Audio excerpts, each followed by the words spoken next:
бүгдээрээ мэдэндээ ховийн тоглолтыг их сайн гаргадаг гэл. Спорт дээрч тэр урлаг дээр тэр багийн тоглолт гэдэг зүйл бас дутаад байдаг юм болов уу гэж бодоод байдаг юм.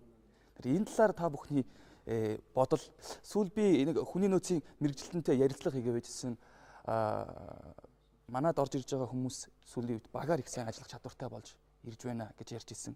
GSI Монгол байгууллага 2011 онд Let's Build Synergy гэсэн ураг дэвшүүлээд байгаа. Одоо ив хамтын хүчээ нэгтгэцгээе гэсэн. Ив хамтын хүчээ нэгтгэцгээе.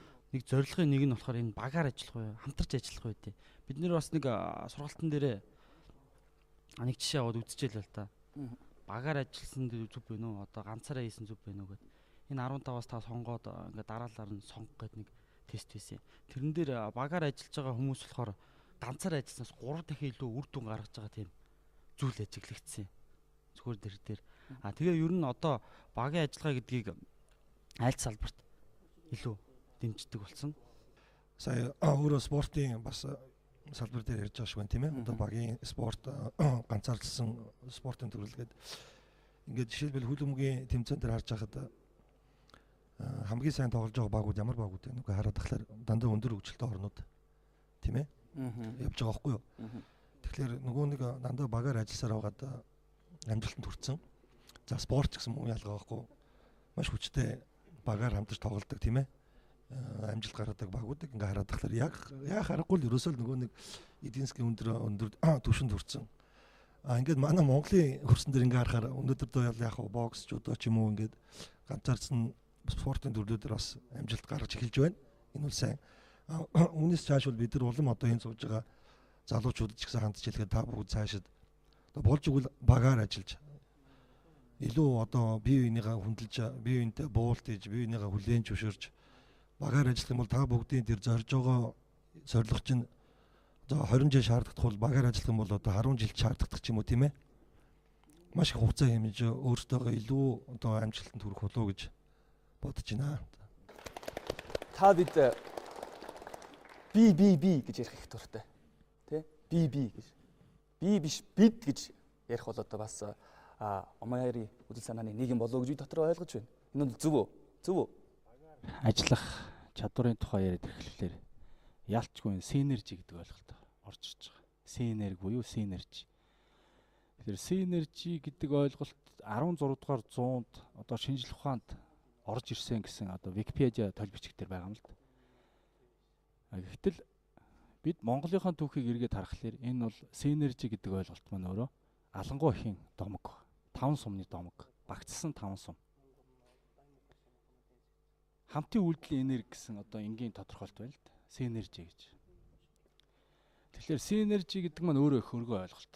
Тэр дундаа зөвхөн жишээ аваад үзэхэд банз модыг хавтгаагаар нь тавиад даралт өгөхөд хуурах нэг хүч үйлчлэн тийм ээ. Босоогоор нь тавиад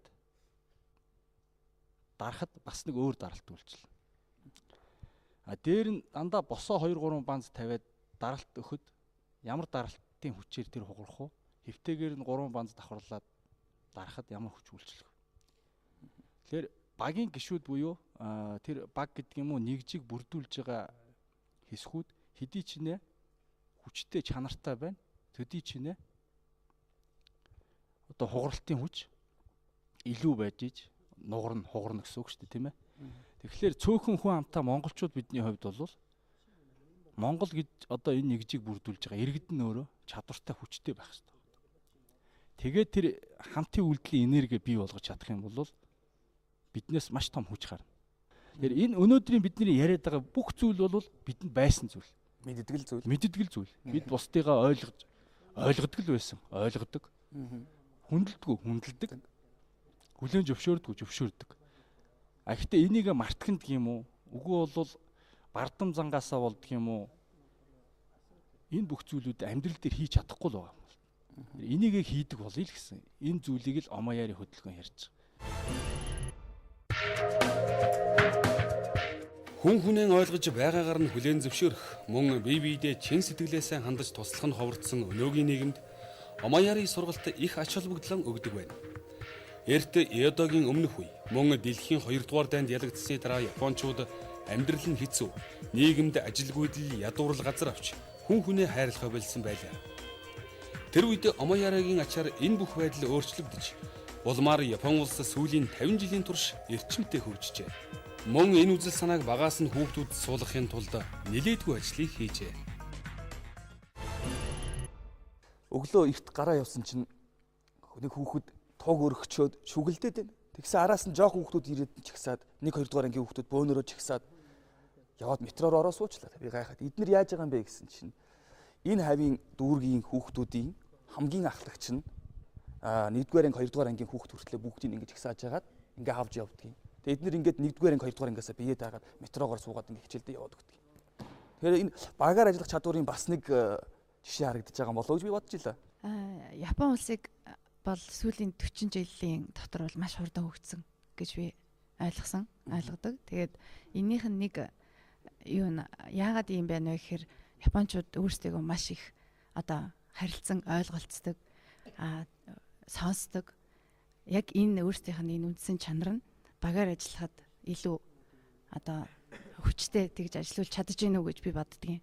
Тэгэхээр яг энэ Омаяри гэдэг ингээд яриад байгаа юм бид нэр цоо шин ямиг гаднаас оруулж ирээд байгаа юм бол огт биш. Энэ бол бидний хөрсөнд манай энэ өвөг дээдсээс маш их дээр үеэс одоо ч гэсэн бид нарт бас байна тий хөндлөх ёс хөндлөх мэдлэх тий бид нар ахмад үеж гэсэн мэдээлж ирсэн бид нарыг бага байхад автобусанд суугаад тий ахмад настай хүн ороод ирэхэд бид нар суудал тавиад өгдөг энэ ёс маань хүртэл бид нарыг одоо ингээд тий ахмад наснаа хөндлөх өчигдөр манай сургагч багш ярьжсэн л да монголчууд ахмад наснаа их хөндлөдөг мэдлдэг яг энэ хүртэл одоо Омаяригийн бас нэг үзэл санаа юм а гэж хэлжсэн. Тэгэхээр бид нар өнөөгийн залуучууд бидний өвөг дээдэс, бидний аав ээж, бидний үр хүүхдүүд бид нар яг энэ эртний биднэрт байсан энэ сайхан уламжлал бид нар илүү тодруулж орчин үеийн нийгэмдээ оруулж ирж өөрийнхөө ажил гэр амьдралд хийж байгаа ажилдаа энийгээ л зөвхөн дэлгэрүүлэх ийм л юм болов гэж боддгийн. Тэгэхээр энэ маш энгийн юм зүгээр л харилцан бие биенээ ойлголцох, хүндлэх өөдөөсөө хараад сууж байгаа хүнийг ойлгохоор тэдний дараа асуудал маш хурдан шийдвэрлэгдэж байгаа. Тэгэхээр энэ бол багаар ажиллах, багаар ажилласны мөн чанар нь ажил урагшаа сайн явах. За тэгээд улс ор маань илүү хурдан хөгжих гэж бодож байна. Сурагч багшаас асууя л та. Сая Дархан Эрдэнэтээр яваад ирсэн.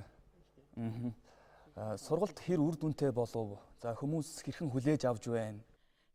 Бид Улаанбаатар хотод сургалт явуулахад сургалтанд оролцож байсан гишүүдийн нэг нь надад сонио үг хэлсэн юм.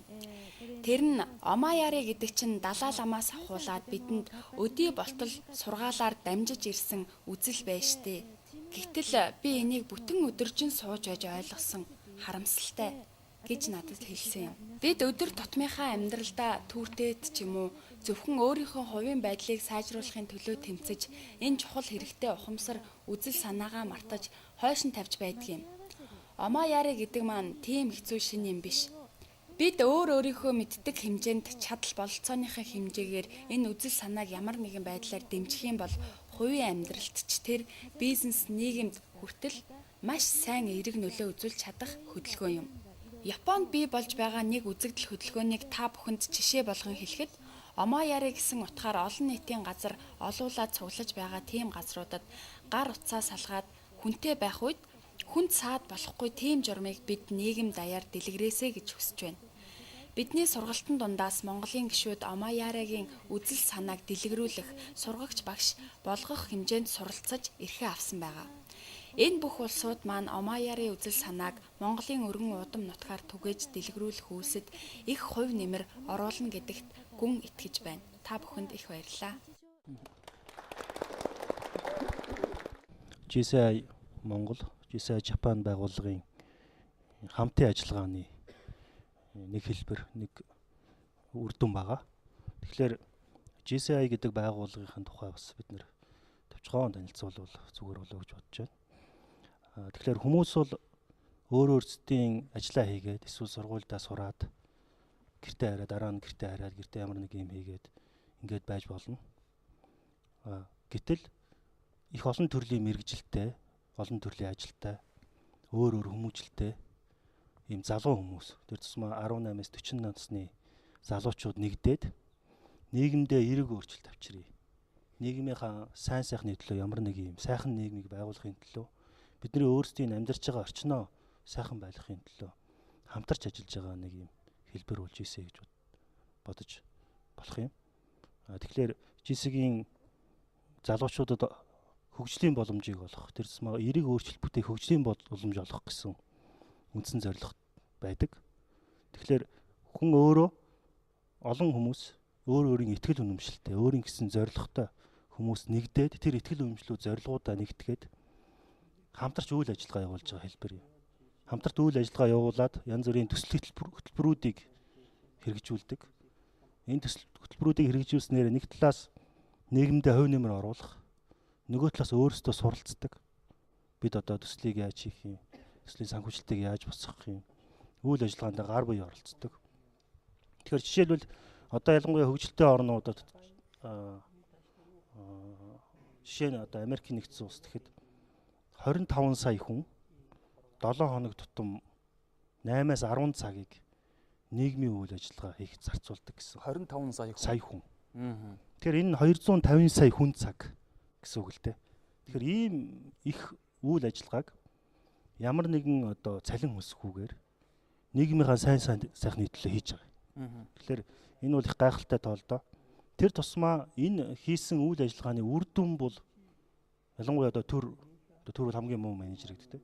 Эсвэл бүр бизнесийн байгууллагаас илүү ийм үр дүнтэй, нийгэмд өгөөчтэй юм байдаг гэж ярьдаг. Яагаад гэвэл тэр улсууд чин сэтгэлээрээ нэгдсэн яг өөрийнхөө итгэл үнэмшлээрээ ажиллаж байгаа. Ийм учраас энэ өөрөө их үр дүнтэй сайхан үйл ажиллагаа болдог. Тэгэхээр бид нар нийгэм маань хөгжихийн тулд эерэг өөрчлөлт хэрэгтэй гэж үзэж байгаа. Эергээр аливаа зүйлүүдийг эергээр сайн сайхан болгохын төлөө тодорхой зорилготой үйл ажиллагаа явуулах хэрэгтэй гэж боддог. Тэгээ яг энэ үйл ажиллагааг л манай GSI Монгол сүүлийн 20 жил байгуулагдсанаас хойш 20 жилийн туршид нийгмийн салбар бүрт хийж ирсэн. Цаашаа ч бид нар бас энэ тал дээр илүү идэвхтэй ажиллаж олон иймэрхүү үйл ажиллагаануудыг явуулна гэсэн юм бодолтой байна. Цэнгэрлэгцээ үзэж байгаа залуучуудад хандхад манай залуу хөтөлбөрийн өрөө үг байдаг. Цаг хормооч бүхнийг алдгүй шамдан суралцаж их орондоо хийж бүтэтгэе гэсэн. Тэгэхээр энэ ойлголтын дээр манай үзэгчид бусдыгаа хүндэтгэх, ойлгох, хүлээн зөвшөөрөхийг нэмэх нь шүү. Тэгэхээр тэгээд өнөөдрийн яг бид нар өөрсдийнхөө Монголынхаа өрсөн дээр тэр тусмаа Улаанбаатар хотын хэмжээнд нэг жишээ авч ирээ л да. Өнөөдөр Улаанбаатар хотод бол маш их бухимдал байна. Өглөө гэрээсээ гараад одоо нийтийн тээвэр, такси унаа, дэлгүүр хошоо хаасайг л бухимдал байна. Өглөөнд ордог, сигналддаг, бие биеруугаа маш их эвгүй харьцдаг тийм ээ. Ингээ сая бидний яриад байгаа энэ эерэг өөрчлөл яг зөвхөн энэ өдөр тутмын энэ амьдралаасаа л эхлэе л да. Баг багаар. Таны урд дуур нэг машин орсон бол та зай тавиад өгчих тийм ээ. Араас ч нэг машин сигнал дагуул уучлаарай гэх нэг тогчих. Дэлгүүрт ороод урд дуур ч нэг хүн дайраад дагуул учрыг нь олоод хилчих. Ямар ч үс ингээд ийм жижигхэн өдөр тутмын амьдралаасаа л одоо энэ эерэг өөрчлөлтийг эхлүүлвэл ямар вэ гэж тэрс манай залуучууд байна.